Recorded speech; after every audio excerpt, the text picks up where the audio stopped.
klarifikasi, dan tabayun. Sampai saat ini, tidak ada pernyataan resmi dari Feby Marcelia maupun Ical Muhammad mengenai video yang beredar.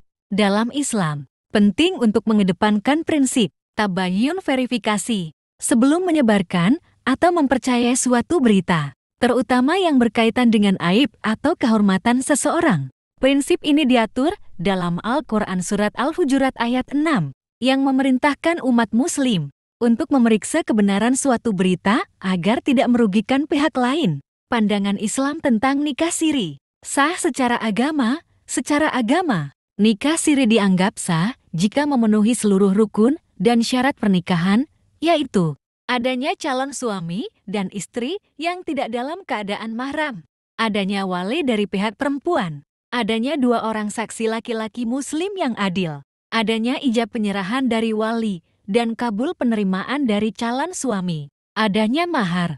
Hukum 4 mazhab, pandangan para ulama dari 4 mazhab utama berbeda. Mazhab Hanafi, Syafi'i, dan Maliki pada umumnya mewajibkan adanya pengumuman pernikahan dan menganggap pernikahan yang disembunyikan tanpa saksi sebagai tidak sah atau bermasalah. Mazhab Hambali menganggap nikah siri sah, namun sangat makruh dibenci karena tidak sesuai dengan syariat yang menganjurkan pernikahan itu. Diberitahukan dan dicatat. Anjuran mengumumkan pernikahan walimah. Islam sangat menganjurkan untuk mengumumkan pernikahan, bahkan hanya dengan mengadakan walimah resepsi sederhana. Hal ini bertujuan untuk membedakan pernikahan yang sah dari perbuatan zina dan mencegah fitnah di masyarakat. Dampak negatif dan pandangan ulama kontemporer.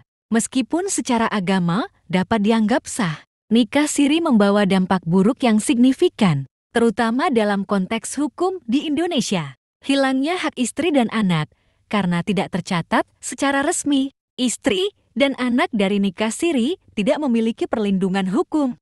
Dalam fatwanya pada tahun 2008 menyatakan bahwa nikah siri sah secara agama jika rukunnya terpenuhi, tetapi hukumnya haram jika menimbulkan mudarat kerusakan atau kerugian. MUI juga menganjurkan agar pernikahan dicatatkan secara resmi untuk kemaslahatan umat. Ketaatan kepada negara. Para ulama kontemporer di Indonesia berpendapat bahwa negara adalah ulil amri, pemimpin yang harus ditaati selama keputusannya tidak bertentangan dengan syariat. Pencatatan pernikahan adalah aturan yang dibuat demi kemaslahatan masyarakat dan untuk melindungi hak-hak individu, sehingga melanggar aturan ini merupakan dosa.